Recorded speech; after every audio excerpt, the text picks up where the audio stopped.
Hi sir. Hi. Yes sir. First of all congratulations sir. Thank you. ఆబ్జెక్షన్ మైల్ నిజంగా చాలా బాగుంది. సిరీస్ మొత్తం నేను కూడా చూడడం జరిగింది. అంటే ఒక మంచి సబ్జెక్ట్ని సొసైటీకి అందించాలంటే ఆబ్వియస్లీ మూవీస్, సిరీసే సార్. సో మీకు పర్సనల్గా ఇందులో ఏ పాయింట్ నచ్చింది మీరు ఈ క్యారెక్టర్ ఒప్పుకోవడానికి? ఇది బేసికల్గా అంటే లాయర్ క్యారెక్టర్ కదా. లాయర్ క్యారెక్టర్ ఒక మంచి ఒక అంటే మీరు చూసుంటారు మొత్తం టోటల్గా. చూసాను. దీంట్లో మంచి message oriented film, message oriented. అది కాకుండా లాయర్గా నేను చేయడం అనేది మొత్తం చూశాను నేను. యాక్చువల్గా ఏంటంటే ఇది తమిళ్లో ఆల్రెడీ వచ్చింది కాబట్టి అది కొంచెం అలా ఉంటుంది. బట్ మనకేంటంటే దాన్ని చాలా చేంజెస్ చేసి ఆ పాయింట్ నాకు బాగా నచ్చింది. అంటే ఒక భార్య అయినా సరే, ఒక వేశ్య అయినా సరే, వాళ్ళని కూడా ఒకే ఇదిలా ఆ టైప్ ఆఫ్ ఉంది కదా మీకు. అది ఎట్లా రివీల్ చేయాలని కానీ బట్ ఆ పాయింట్ నాకు బాగా నచ్చింది. బట్ అది కాకుండా జీ వాళ్ళు చేస్తున్నారు వెబ్ సిరీస్. నేను వెబ్ సిరీస్ ఆల్రెడీ ఇది థర్డ్ వన్, జీలోనే ఇది థర్డ్ వన్. నేను అంతకుముందు చదరంగం అని ఒకటి చేశాను, తర్వాత షూట్ అవుట్ ఎట్ ఆలైరు అని ఒకటి చేశాను. ఆ రెండు మంచి విజయం సాధించినాయి. అలాగే జీ వాళ్ళు నా దగ్గరికి వచ్చినప్పుడు ఆ కథ మొత్తం అంతా అంటే వాళ్ళు చేసిన కూడా మొత్తం డైరెక్టర్ మొత్తం దాన్ని ఎక్స్ప్లెయిన్ చేసి ఎలా ఉంటుంది ఏంటంటే నాకు కూడా ఒక మంచి సిరీస్ చేస్తాను ఫీలింగ్. బాగుంటుంది ఇది, మనం చేస్తే బాగుంటుంది అనేది. ఇంకా ఇంకోటి గెటప్ కుదరాలి, ఆ బియర్డ్ కొంచెం ఆ ఏజ్డ్ టైప్ ఆఫ్ కొంచెం అది ఎలా ఉంటుందని చూసాం. బట్ ఒకసారి టెస్ట్ చేసుకుని అన్ని చూసుకున్న తర్వాత ఓకే ఈ క్యారెక్టర్ ఇట్లా సూట్ అయింది. బట్ స్పెక్స్ వచ్చేటప్పటికి మొత్తం టోటల్ చేంజ్ వచ్చేసింది. లుక్ మారిపోయింది. మెయిన్లీ ఎప్పుడు కూడా ఒక క్యారెక్టర్ సక్సెస్ అవ్వాలంటే లుక్ వైజ్ పర్ఫెక్ట్గా ఉండాలి ఫస్ట్. దానికి సూట్ అవ్వాలి. క్యారెక్టర్ సూట్ అయితే ఆటోమేటిక్గా ఆ కాన్ఫిడెన్స్తో చూసుకుని ఓకే ఇది చేద్దాం అనుకుని చేసాం.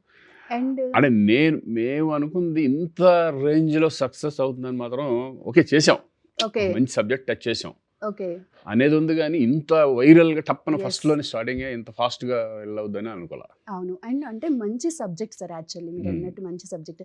అండ్ మిమ్మల్ని లాయర్గా అనేది రాధా గోపాలంలో చూసాము. బట్ అదేంటంటే కొంచెం నాటీగా, కొంచెం రొమాంటిక్గా ఉండేది. అది క్యారెక్టరైజేషన్ టోటల్ లాయర్ అని పేరే కానీ క్యారెక్టరైజేషన్స్ వేరు. అవును. అండ్ మళ్ళీ ఇప్పుడు ఇందులో లాయర్గా చూస్తున్నాము. ఎస్ మీరు అన్నట్టు డిఫరెంట్గా ఉంటుంది. అంటే మళ్ళీ ఆ కోర్ట్ వాతావరణాన్ని చూసినప్పుడు మీకు ఆ మెమరీస్ గుర్తొచ్చాయా? ఒక రకంగా టఫ్ తెలుసా మీకు లాయర్ది. ఎందుకంటే ఆ పాయింట్స్, ఆ సెక్షన్లో అవన్నీ చెప్పాలంటే దాని నాలెడ్జ్ ఉండాలి, దానికి ఇది ఉండాలి కదా. బట్ ఓకే మనం ఆర్టిస్టులం కాబట్టి దాన్ని రాసింది మనం చెప్తాం. యాక్చువల్గా దాని గురించి మనకేమీ తెలియదు పెద్దగా. ఆ సెక్షన్ల గురించి తెలియదు. దీనికి ఇప్పుడు 22B అంటే 22(3) ఇవన్నీ మనకి ఏం తెలియదు. వాళ్ళు చెప్పిందే మనం చెప్తూ ఉంటాం. వాళ్ళు రాసింది వాళ్ళు స్టడీ. ఎందుకంటే వీళ్ళు దాని మీద డైరెక్టర్కి బాగా అవగాహన ఉంది. ఇది లా మీద కొంచెం చాలా డైరెక్టర్కి పట్టు ఉంది. ఎక్కడ కూడా మిస్టేక్ ఉండకూడదు కదా. అన్ని పర్ఫెక్ట్. ఇప్పుడు ఏది చెప్పినా నిజంగా లాయర్లు అది చూశారనుకోండి, దాని మీద అవగాహన ఉండాలి. కాబట్టి డైరెక్టర్కి బాగా అవగాహన ఉంది దాని మీద. హెబియస్ కార్పొరేషన్ చాలా మంది అడిగారు మొన్న ఏంటి అంటే ఇప్పటికీ తెలియదు. ఊనే చెప్పేసామని. కానీ అంటే చేసేటప్పుడు తెలియదు. హెబియస్ కార్పస్ ఇది పిటిషన్ అంటే ఏంటి కూడా మనకు తెలియదు కదా జనరల్గా. ఇప్పుడు ఇటువంటి వర్డ్స్ అని మనకు తెలియవు. బట్ చేసేసాం ఆర్టిస్టులు. మనకు తెలియదు కూడా చేస్తూ ఉంటాం కదా. అవును. అండ్ ముఖేష్ గారిది మీది ఆ కాంట్రాస్ట్ అయినా కానీ చాలా బాగుంది. అంటే మీకు పోటీగా ఉన్నట్టుంది ఆయన. దీనికి ఒక కలర్ వచ్చేసిందంటే ముఖేష్ రుచి రావడం. ఇప్పుడు నేను చేశాను ఎప్పుడు కూడా ఒకరికి ఆ కాంపిటీషన్ ఉన్నప్పుడు ఆడియన్స్ ఇద్దరు కాంబినేషన్ ఏంట్రా అని ఫీల్ అయినప్పుడే దాన్ని ఇంట్రెస్టింగ్ ఉంటుంది. అలాగే ముఖేష్ రుచి నేను అంతకుముందు చేసాం కన్నడ ఫిల్మ్ కానీ పరిచయం నాకు బాగా. ఎప్పుడైతే ముఖేష్ రుచి చేస్తున్నాడనే వాడికి దీనికి వెయిట్ వచ్చింది. అబ్జెక్షన్ మేలాడికి వెయిట్ వచ్చింది అనమాట. ఎందుకంటే ఒక తగ్గ ఫోర్ ఉండాలి కదా. ఒక లాయరు నేను భయపడతా ఉండాలి, ఆ లాయర్ అంటే భయం అనేది ఒక స్టేచర్ ఉన్న వ్యక్తి అయితే బాగుంటుంది అనుకుంటాం. ఆయన దీనికి ఒప్పుకోవడం వెబ్ సిరీస్ చాలా ప్లస్ అయింది ఆయన చేయడం. అంటే ఆయన మన తెలుగులో ఇంద్ర, జల్సా, తర్వాత ఇప్పుడు అబ్జెక్షన్ అంటే అంత స్ట్రాంగ్ గా ఉన్నాడు. స్ట్రాంగ్ పర్సన్ అంటే మంచి ఆర్టిస్ట్. బేసికల్గా ఏది పడితే అది చేయడు ఆయన. ఆయనకి తగ్గ అంటే ఆయన విగ్రహం చూసి బాగా విలన్ ఇష్యూ ఆ టైప్లో అనిపిస్తుంది. బట్ ఈ క్యారెక్టర్ మాత్రం చాలా ఎక్స్ట్రాడినరీగా సూట్ అయ్యారు అనమాట. ఇద్దరు కాంబినేషన్ చాలా బాగా మంచి అప్రిషియేషన్ వచ్చింది బయట. Yes sir. అండ్ సార్ నాకు ఈ సిరీస్ చూస్తున్నప్పుడు కొంచెం లిటిల్ బిట్ నాకు వకీల్ సాబ్ లాగా అనిపించింది. సో అంటే మీరు స్టోరీ విన్నప్పుడు అనుకున్నారా అంటే సేమ్ వకీల్ సాబ్? ఇప్పుడు ఒకటి ఎట్లా అంటుందంటే ఒక్కొక్క డ్రామా. ఇప్పుడు దీని ఇంకో పార్ట్ తీసారు అనుకోండి, ఇంకో కేసు తీసుకుని దాన్ని సాల్వ్ చేస్తాకి వెళ్తారు. ఓకే.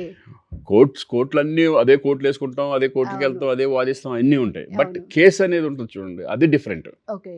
ఇప్పుడు దీంట్లో ఉన్న subject is different, but back drop అంతా ఒకటే అవ్వచ్చు. బ్యాక్ డ్రాప్ ఒకటి అనేంత మాత్రాన అన్ని ఒకటేలాగా ఉండదు. అంటే ఉమెన్ కోసం ఫైట్ చేయాలి, ఉమెన్ కోసం ఫైట్ చేసేది. బట్ ఇదేంటంటే ఒక ఇన్సిడెంట్ జరిగింది, దాన్ని ఒక విలన్స్ అదే రాజకీయ నాయకులు దాన్ని ఎలా ఇది చేశారు, దాని నుంచి మళ్ళీ ఆ కేసు ఓపెన్ చేసి క్లోజ్ అయిపోయిన కేసుని మళ్ళీ ఓపెన్ చేపించి దాన్ని ఎలా సక్సెస్ సాధించాడు అనేది ఒక పాయింట్. ఓకే. ఎస్.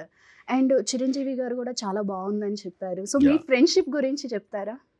ఫ్రెండ్షిప్ అనేది ఏముంది, అన్నయ్య. ఓకే. ఎందుకంటే ఫస్ట్ నుంచి యాక్చువల్గా నేను అభిమాని, అందరికి తెలిసింది అది.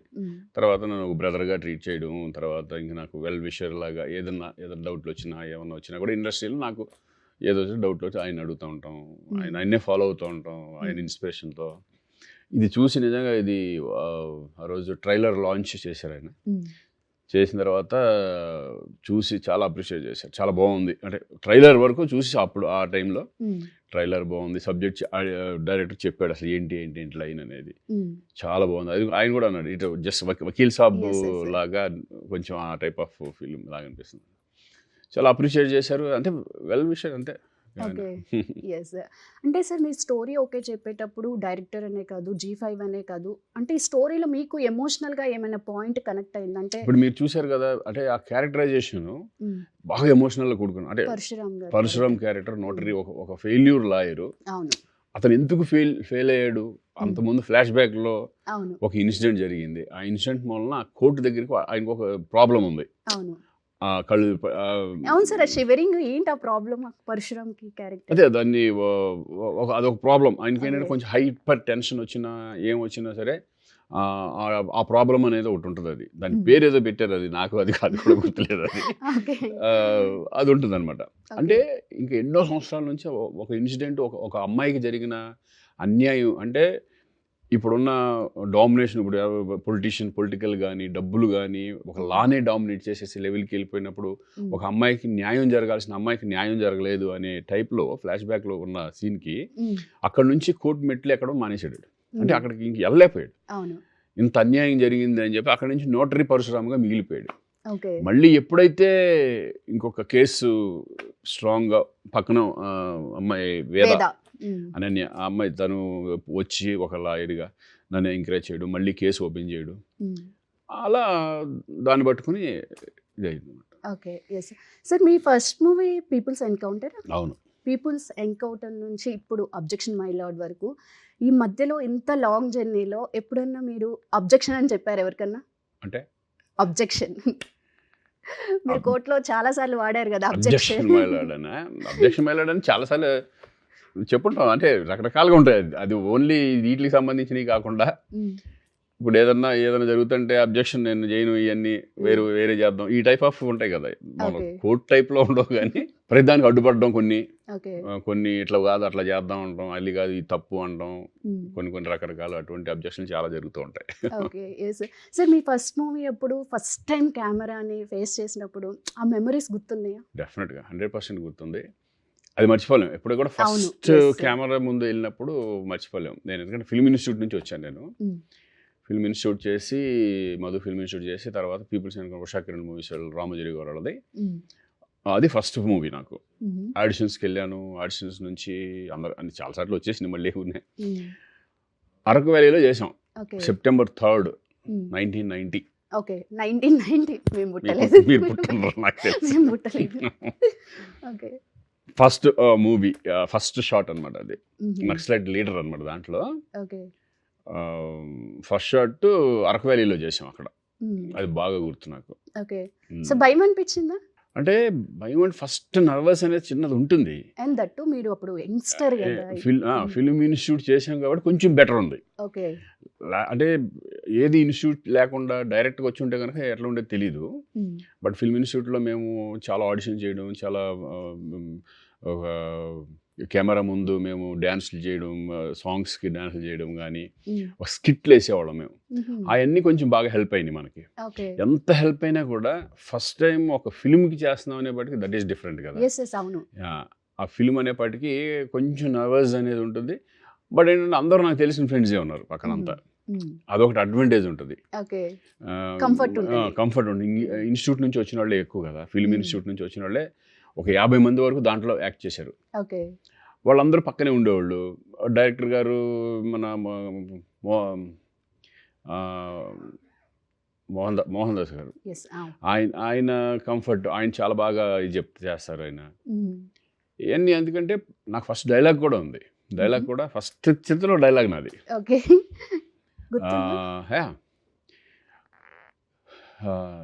ఏరి పారేయడానికి బియ్యంలో అంటే నక్సలైట్ గురించి మాట్లాడతారు. నక్సలైట్ అనే వాడిని ఏరి పారేస్తాం రాదు అని. ఏరి పారేయడానికి బియ్యంలో రాళ్ళు కాదు, తూర్పు నుంచి పడమరకి, పడమర నుంచి తూర్పుకి మార్చింగ్ చేస్తూ పహారా కాస్తున్న సూర్యులు మా వాళ్ళు, ఎదురెళ్ళితే మాడిపోతావు. ఇది డైలాగ్ నాకు ఇప్పటికీ గుర్తుంది. అది ఇప్పుడు అది ఎప్పుడు చెప్తా ఉంటాను నేను, ఎందుకంటే అది కొన్ని మర్చిపోం. అది అప్పుడప్పుడు గుర్తుపెట్టుకుంటూ ఉంటాం కాబట్టి. ఓకే, ఆ జర్నీ ఇంకా అక్కడితో స్టార్ట్ అయింది. నుంచి మొదలుపెట్టి వెనక్కి తిరిగి చూసుకోలేదు మీరు? వెళ్తా ఉంది జర్నీ. ఎటు వెళ్తుంది, ఎటు తిప్పుతుందో మనకు తెలియదు. అది జర్నీ. విలన్ అన్నాము, ఫస్ట్ విలన్ కదా నేను. అవును. మధురానగర్లో హీరో చేశాను, 4 హీరోలో, సెకండ్ ఫిలిమే. తర్వాత విలన్ నుంచి హీరో చేసాం, మళ్ళీ హీరోలో చాలా సంవత్సరాలు హీరో చేసి, మళ్ళీ ఈ మధ్య క్యారెక్టర్లని, విలన్లని, మళ్ళీ హీరో అని, మళ్ళీ ఇదని. సో మీకు మోస్ట్ సాటిస్ఫైయింగ్ ఏంటి సార్, హీరోనా లేకపోతే? 100% హీరోగానే. 100% yes. అంటే బట్ మిమ్మల్ని విలన్ గా కూడా బాగుంది సార్ మీరు చూడడానికి. అంటే నాకు ఇన్వెషన్స్ ఉండవు. అంటే మళ్ళీ నేను చేశాను, ఎందుకంటే నేను ఫస్ట్ విలన్ కదా, ఫస్ట్ నుంచి చేసుకుంటూ. నేను హీరోగా ఉన్నప్పుడు కూడా నేను శంకర్దాదా ఎంబీబీఎస్ కానీ, సంక్రాంతి ఫిలిం కానీ, శంకర్దాదా ఎంబీబీఎస్, కొన్ని సినిమాలు మళ్ళీ క్యారెక్టర్లు చేసుకున్నాను, నేను చేస్తా ఉన్నా, అటు ఇటు చేశాను, మిక్స్అప్ అనమాట. అందుకని ఏంటంటే ఏది కానీ హీరో అనేప్పటికీ ఏంటంటే కొంచెం టెన్షన్ ఉంటుంది, అంటే రెస్పాన్సిబిలిటీ మనకి ఎక్కువ ఉంటుంది. అదనుకోండి మనకు సంబంధం లేదు, మనం వచ్చామా, పని చూసామా, వెళ్ళిపోయామా. అవును. అండ్ August 15 వస్తే కంపల్సరీ మీ సినిమా ఉంటుంది సార్. మహాత్మా కానీ, ఖడ్గం కానీ. మహాత్మా కూడా అసలు మీ క్యారెక్టర్ ఖడ్గం కూడా. అవును, ఖడ్గం, మహాత్మా నాకు మంచి. ఆపరేషన్ దుర్యోధన సార్ అదే అయితే అసలు యాక్చువల్ నేను నెక్స్ట్ అదే అని అడుగుదాం అనుకున్నా. మీ ఓవరాల్ గా మీ మూవీస్ అన్నిట్లో ఆపరేషన్ దుర్యోధన అసలు నెక్స్ట్ లెవెల్ అసలు. సార్ అసలు ఇప్పుడు చూస్తే నేనైనా చేసింది అది అనిపిస్తుంది, మాకు కూడా అనిపించింది.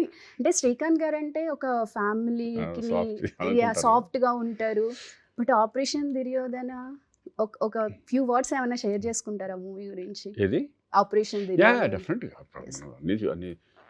అరే పోసాని కృష్ణమురళి దానికి డైరెక్టర్.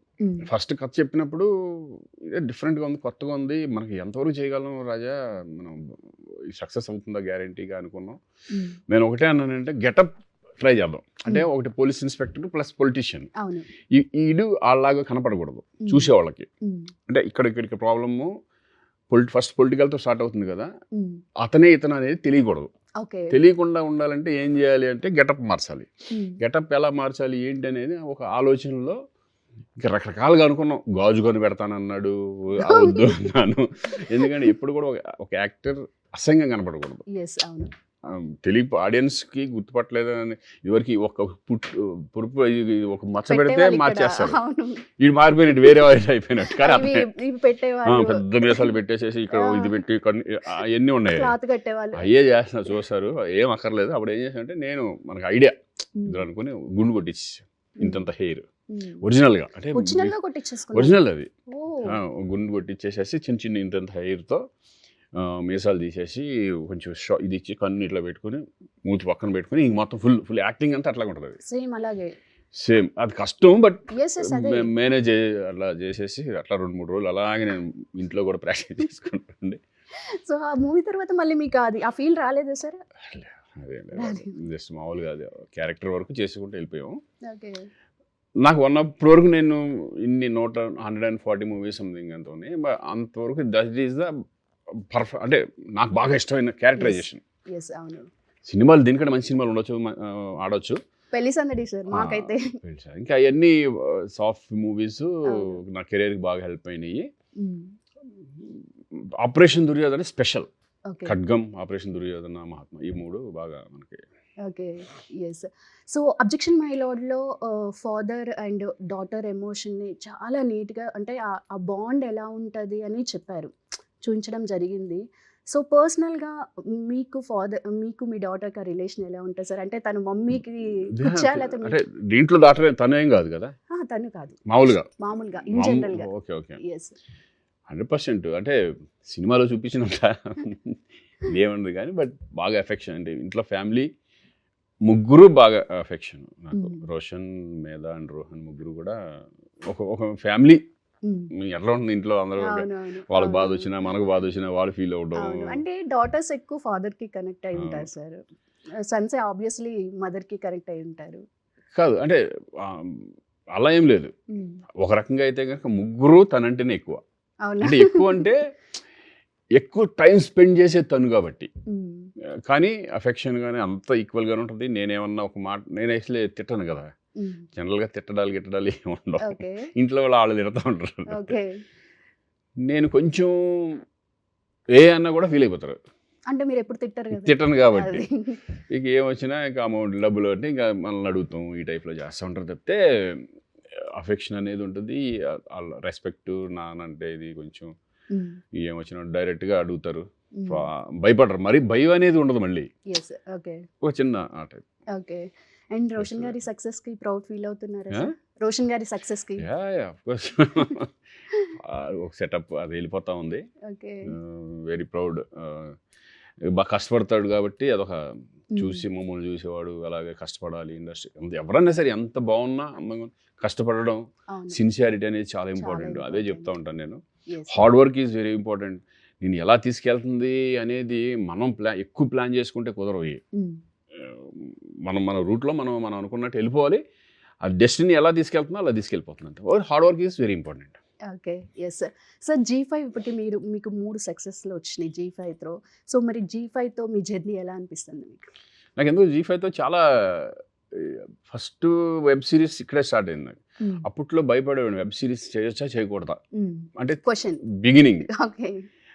మనం హీరో చేస్తున్నాం, క్యారెక్టర్లు చేస్తున్నాం, ఇది చేస్తున్నాం, వెబ్ సిరీస్ ఏంటి మళ్ళీ ఎలా ఉంటుంది ఇదేంటి అనేప్పటికీ అంతకుముందు కొంతమంది హిందీలో అట్లలో ఇట్లో కొంతమంది చేసుకుంటూ వెళ్తున్నారు. అట్లా చూద్దాం, ట్రై చేద్దాం, ఏముంది తప్పే ఉంది అంటే వెబ్ సిరీస్ నెక్స్ట్ ఫ్యూచర్ ఇదే గ్యారంటీగా. అప్పుడే ఆలోచించి ఇది ఫ్యూచర్ బాగుంటుంది, డెఫినెట్గా ఇవే ఉంటాయి అనేసి అప్పుడు ఒప్పుకోవడం జరిగింది. అది మంచి హిట్. అది కూడా ప్రొడక్షన్ వచ్చేసి మంచు విష్ణు వాళ్ళు చేసింది అనమాట. అది చాలా బాగా చేశారు, మంచి పేరు వచ్చింది. Political drama. దాంట్లో పొలిటికల్. నెక్స్ట్ వచ్చేసేసి చిరంజీవి గారి హనీగా చేసింది, సుష్మిత చేసింది, షూట్అవుట్ ఎట్ ఆలేరు అని. అదేమో పోలీస్ డిపార్ట్మెంట్కి సంబంధించింది. ఐజీ క్యారెక్టర్ అనమాట దాంట్లో. ఇదేమో లాయర్. అంటే 3 పొలిటికల్, పోలీస్ డిపార్ట్మెంట్, లాయర్. న్యాయం చుట్టూనే తిరుగుతున్నారు.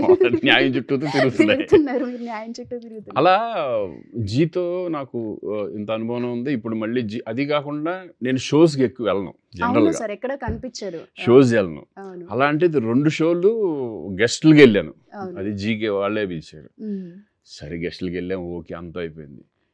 తర్వాత డ్రామా జూనియర్స్ సీజన్ 9లో ఇప్పుడు నేను జడ్జిగా చేస్తున్నా. అది జీలోనే. అంటే అదేంటో తెలియదు మరి, వీళ్ళు నాతో అడగడంలో కరెక్ట్గా ఏంటి నా అప్రోచ్మెంట్ కానీ ఇది కానీ అండ్ ఆ పాజిటివ్ వైబ్ ఉంది సార్ మంచిగా. ఫస్ట్ అందరూ తెలిసిన వాళ్ళు చక్కగా ఒక సిన్సియర్ ఫీల్ అవుతారు. జీ ఏంటంటే ఇప్పుడు చూడండి, దీనికి అబ్జెక్షన్ మెలాడ్కి మేము చేసి ఒక సినిమా కంటే ఎక్కువ చేస్తున్నారు. ఒక ఫిల్మ్లో మన జనరల్గా పబ్లిసిటీ కానీ ఇది కానీ ఇది అసలు యాక్చువల్గా ఫిల్మ్ లాగానే చేసాం మేము. మాకు అసలు వెబ్ సిరీస్ అనే ఫీలింగే లేదు. ఆ ప్రొడక్షన్ వాల్యూ కానీ వాళ్ళు ఖర్చు పెట్టే విధానం కానీ కానీ మొత్తం అంతా సినిమా లాగానే అనిపించింది మాకు. అందుకని ఏంటంటే ఆ ఫీలింగ్ లేదు నాకు, ఒక సపరేషన్ ఫీలింగ్ లేదు. నిజంగా ఇప్పుడు ఇదిలో G5 అనేది మన వెబ్ సిరీస్లో ఇప్పుడు టాప్లో ఉంది కాబట్టి అన్నీ అలాగే ఒక 3 నెట్ఫ్లిక్స్ కానీ అది కానీ ఇది కానీ అన్నీ కూడా వెరీ హ్యాపీ. ట్రావెలింగ్ బాగుంది. Yes sir. అండ్ కోవిడ్ తర్వాత ఓటీటీ బాగా ట్రెండ్ అయిపోయింది సార్. అంటే మీరు జర్నీ స్టార్ట్ చేసిన టైంలో మనకి ఏం లేవు, మొత్తం థియేటర్కి వెళ్ళి సినిమా చూసేవాళ్ళు. సో ఏమి లేవు, పేపర్లు అసలు ఏముండే అప్పుడు, ఫ్లెక్సీలు కట్టేవాళ్ళు, చాలా ప్రశాంతంగా ఉండేది లైఫ్ అప్పుడు. సో ఓటీటీలు వచ్చిన తర్వాత ఇండస్ట్రీలో చేంజెస్ అంటే ఏం చెప్తారు? You don't mind. అంటే ఓటీటీ అనేది ఒక రకంగా ఫిలిం థియేటర్కి వెళ్ళే వాళ్ళ సంఖ్య ఇప్పుడు తగ్గుతాం మాట వాస్తవం డెఫినెట్గా. ఎందుకంటే ఓటీటీలో చూసుకోవచ్చులే సినిమా. ఇదివరకులాగా ఇప్పుడు మేము ఒక 10 years బ్యాక్ 15 years బ్యాక్ చూసుకుంటే ప్రతి వాళ్ళు ఫస్ట్ ప్రిఫరెన్స్ సినిమా థియేటర్కి ఇచ్చేవాళ్ళు. ఓకే. థియేటర్కి వెళ్ళి చక్కగా హ్యాపీగా ఫ్యామిలీతో, అంటే ఒక రిలాక్స్గా ఒక పిక్నిక్ వెళ్ళినట్టు థియేటర్కి వెళ్తే. ఫ్యామిలీ మొత్తం వెళ్ళి ఇప్పుడు అట్లా కాదు అది. ఇప్పుడున్న బిజీ లైఫ్లో కొంతమంది ఏంటంటే చక్కగా ఇంట్లో కూర్చొని హ్యాపీగా ఎంజాయ్ చేసి చూసేస్తున్నారు ఓటీటీలో, ఓటీటీ ప్లాట్ఫామ్లో చూసేస్తున్నారు.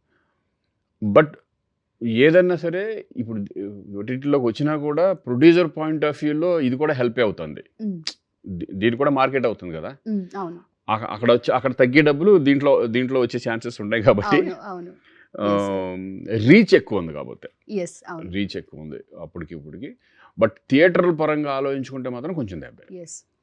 ఎందుకంటే ఇదివరకు ఇప్పుడు నా ఫిల్మ్లే తీసుకోండి, అంతకుముందు దగ్గర ఎన్నో ఫిల్మ్స్ 100 days మూవీస్, 175.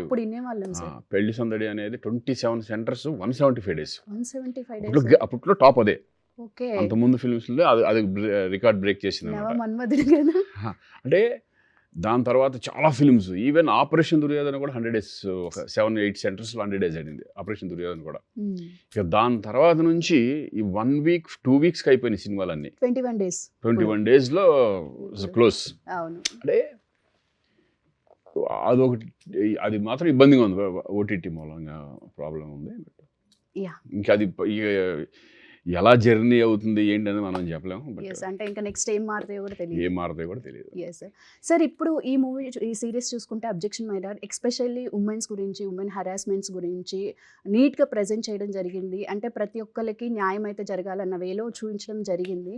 అంటే ఇన్ రియల్ లైఫ్లో కూడా మేల్ డామినేటెడ్ సొసైటీ అని అంటారు, మీరు అగ్రీ చేస్తారా దానికి? అలా ఏమి మెయిన్ డామినేటింగ్ సొసైటీ. ఇప్పుడు లేడీస్ ఎంతమంది చక్కగా ఇండివిజువల్గా ఇప్పుడు వర్క్ కానీ, ఎగ్జాంపుల్ చూసుకోండి, మన ఇండస్ట్రీని తీసుకోండి. ఒకప్పుడు సినిమాల్లోకి వెళ్ళాలి ఒక అమ్మాయి అంటే చాలా ఆలోచించేవాళ్ళు, చాలా భయపడేవాళ్ళు, చాలా ఇది చేసేవాళ్ళు. కానీ ఇప్పుడు ఏంటంటే ఇది ఒక ప్రొఫెషన్. మీరు బయటకు వెళ్ళి వేరే చోటుకి వెళ్ళి జాబ్ చేస్తారు, జాబ్ తప్పంటే ఎట్లా? అలాగే ఫిలిం కూడా ఒక జాబ్ లాగానే, సినిమా కూడా ఒక జాబే. ఏమన్నా డబ్బులు సంపాదిస్తున్నాం కదా ఇక్కడ. డబ్బు సంపాదించేది ఎప్పుడు ఒక ఇంట్రెస్ట్, కొంతమందికి ఒక్కొక్క దాంట్లోకి వెళ్ళాలి ఇంట్రెస్ట్.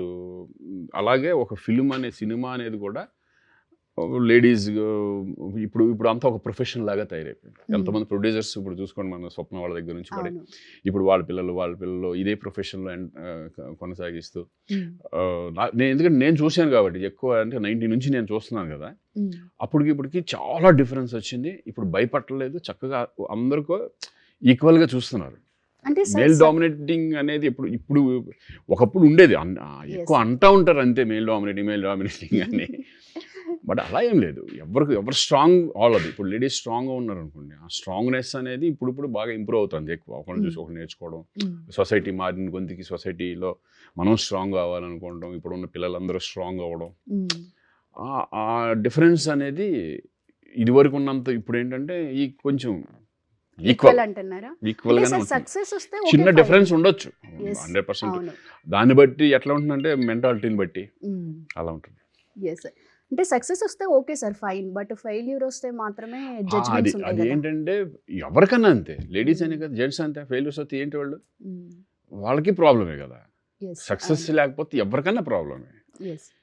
ఏంటంటే ఇప్పుడు ఒక హీరో రావాలనుకుంటాడు, వాడు రావాలనుకున్నప్పుడు వాడు ఫెయిల్యూర్ అయ్యాడు, వాడి లైఫ్ ఏంటి? అవును, అదే అంతే. సో ఈక్వల్ అంటారు. ఇంకా లేడీస్కి ఇంకా హ్యాపీ, చక్కగా లేకపోతే పెళ్లి చేసుకుని చక్కగా ఎవరినో వేసుకుని వెళ్ళిపోతారు. వీడు పోషించాలి కదా. లేదు సార్, ఇప్పుడు ఉమెన్ కూడా హస్బెండ్ని పోషిస్తున్నారు, ఉంటారు డెఫినెట్గా, చాలా మంది ఉంటారు. పర్సంటేజ్ తక్కువైనా కూడా ఉండేవాళ్ళు, అండర్స్టాండింగ్ బట్టి కూడా దాన్ని బట్టి ఉంటుంది. అవును. సో సార్, ఇంత లాంగ్ జర్నీలో మీ బెస్ట్ ఫ్రెండ్స్ అంటే ఒక ముగ్గురు అంటే ఎవరైనా చెప్తారు? ఎట్లా? ఇండస్ట్రీలో అంటే ఫ్రెండ్ అనే చాలామంది నాకు ఎందుకంటే జనరల్గా ఎక్కువ ఓకే, ఫ్రెండ్స్ ఎక్కువ. ఫ్రెండ్స్ ఎక్కువ, ఎందుకంటే మేము క్రికెట్ ఇక ఎప్పుడు ఇంట్లో కూర్చోవడం, ఎప్పుడు ఫంక్షన్లు అని, లేకపోతే అవుట్ వెళ్ళిపోతూ ఉంటాం ఎక్కడికైనా సరదాగా. చాలామంది ఉన్నారు నాకు, శివాజీ రాజా, తరుణ్ బ్యాచ్ అంతా. ఇప్పుడు రకరకాల ఒకళ్ళ పేరు అనేది నేను చెప్పలేను. ఓకే. బట్ టోటల్ ఇండస్ట్రీలో నేను ఎక్కువ అభిమానించేది, ఇష్టపడేది, ఒక గైడ్ లాగా తీసుకునేది, నేను గైడెన్స్ తీసుకునేది చిరంజీవి గారు, శంకర్ ఇంకా ఆయన. మిగతా వాళ్ళందరూ ఇప్పుడు వెంకటేష్ గారు కానీ, నాగార్జున గారు, అందరితో నేను ఎవ్రీబడి క్లోజ్. నాకు ఎవరితో ఏ గొడవలు ఏమీ లేవు. కానీ నాకు చిన్న బాధ వచ్చినా, నాకు ఏమైనా ప్రాబ్లం వచ్చినా అడిగేది మాత్రం అన్నయ్యనే, చిరంజీవి గారు. అంతే. His boss actually. Sir, final question. ఇప్పుడు అందరూ మళ్ళీ సెకండ్ ఇన్నింగ్స్ స్టార్ట్ చేస్తున్నారు, హీరోయిన్స్ కూడా. ఎప్పుడైనా ఊహా గారు సరదాగా మీతో అనలేదా, సెకండ్ ఇన్నింగ్స్ అందరు స్టార్ట్ చేస్తున్నారు, మీతో అంటే ఫన్నీగా ఇంట్లో మాట్లాడుకుంటూ ఉంటారు కదా, అలా ఏమి సెకండ్ ఇన్నింగ్స్ స్టార్ట్ చేయాలని? తను చేయదు, అది మర్చిపోయింది, యాక్టింగ్ మర్చిపోయింది, అది ధ్యాస లేదు. అంటే ఈ ఫంక్షన్ రమ్మంటేనే రాదు, జనరల్గా రాదు, తక్కువ. తను ఏంటంటే అలా ఫిక్స్ అయిపోయింది, పిల్లలు అది ఇది అని ఫిక్స్ అయిపోయింది. ఇంకా ఇప్పుడు అక్కర్లా. ఇప్పుడు జనరల్గా ఏంటంటే అంత హ్యాపీ లైఫ్ అలా వెళ్ళిపోతూ ఉంటుంది. తను ఇంట్రెస్ట్ ఉంటే డెఫినెట్గా నేనే అడుగుతూ ఉంటా, ఫంక్షన్కి రావచ్చు కదా సరదాగా, అందరూ అడుగుతూ ఉంటారు, అది నేను రాదా. బట్ మీ సక్సెస్కి బిహైండ్ ద సీక్రెట్ అంటే తనే అని అగ్రీ చేస్తారు 100%. ఎందుకంటే ఎప్పుడు కూడా మనం ప్రశాంతంగా ఉండాలంటే అక్కడ బాగుంటేనే ప్రశాంతంగా ఉంటుంది. ఇంటికి వెళ్ళంగానే ఏ గొడవలు పట్టుకుని శివశీష అంటే కనుక తేడాలు వచ్చాయి. ఎందుకంటే నాకు అసలు ఆ టెన్షన్, మెయిన్ ఫస్ట్ ఆ టెన్షన్ లేదు. అసలు సబ్జెక్ట్స్ ఏ సినిమాలు చేస్తున్నామని కూడా తెలియదు వాళ్ళకి. చూసారా ఈ సిరీస్? చూసారు, మొత్తం 3 పిల్లలతో సహా చూసాం. నేను అంటే ఓకే, వాళ్ళకి పెద్దవాళ్ళకి నచ్చుతుంది, కొంచెం యంగ్స్టర్స్కి ఎలా ఉంటుంది అనేది మీద. అప్పుడే మా పాప కెనడా నుంచి వచ్చింది, అండర్ గ్రాడ్యుయేషన్ అయిపోయి. వాళ్ళందరిని కూర్చోబెట్టి కావాలని చూపించాను అసలు ఎలా ఉంటుంది, వాళ్ళ రెస్పాన్స్ ఎలా ఉంటుంది అనేది. ఇంకోటి 12th చదివేవాడు, 3వ వాడు, వాళ్ళందరూ చూసి వాళ్ళు చాలా నిజంగా బాగా నచ్చింది, చాలా బాగా అప్రిషియేట్ చేశారు, బాగుందని. ఇటువంటి ఇలా కూడా నచ్చుతాయి అనుకో. రోషన్ గారికి టిప్స్ ఇస్తుంటారా యాక్టింగ్ పరంగా? టిప్స్ ఎందుకంటే యాక్టింగ్ అనేది నేను ఒకటే చెప్తా, నువ్వు యాక్టింగ్ అనేది ఇంకా వాళ్ళు ఇంప్రూవ్ చేసుకుంటూ వెళ్ళిపోతుంది. యాక్టింగ్లో ఇలా చేయి అలా చేయని ఎవరు ఏం చెప్పలేము, ఆ సిచ్యువేషన్ తగ్గట్టుగా వాళ్ళు చేసుకుంటూ వెళ్ళిపోతూ ఉంటారు. వాడికి ఏంటంటే నా ద్వారా తెలుసుకుంది ఏంటంటే హార్డ్ వర్క్, సిన్సియర్గా టైంకి వెళ్ళాలి. మార్నింగ్ 8 o'clock వెళ్ళిపోవాల్సిందే, 7:30 కల్లా ఉండాల్సిందే. అటువంటివన్నీ బాగా మెయింటైన్ చేస్తాడు. పంక్చువాలిటీ. ఎందుకంటే వాడు యాక్టింగ్ ఏంటంటే లీస్ట్ యాస్బర్గ్, మనమే మధు ఫిల్మ్ ఇన్స్టిట్యూట్ చదివాము, వాడు లీస్ట్ యాస్బర్గ్ వెళ్ళి రేలియాలో తీసుకున్నాడు. జనరేషన్ మారింది కాబట్టి అది ఉంది ఆ ఎక్స్పీరియన్స్. అసిస్టెంట్ డైరెక్టర్గా ఒక ఫిల్మ్, హిందీ ఫిల్మ్ చేశాడు ఒకటి, దబాంగ్ 3 అని. ఫుల్ ఫిల్మ్ వెళ్ళి అసిస్టెంట్ డైరెక్టర్గా చేయడు ప్రభుదేవ దగ్గర. చిన్నప్పటి నుంచి ఇండస్ట్రీలో పెరిగినోడే, నా పక్కన అందరినీ చూసినాడు, ఇండస్ట్రీ అంటే తెలిసినోడు కాబట్టి అంత టెన్షన్ ఏమి ఉండదు, ఇంకా ఆడిపోయి చేసుకుంటాం. Right sir, thank you so much sir. Super.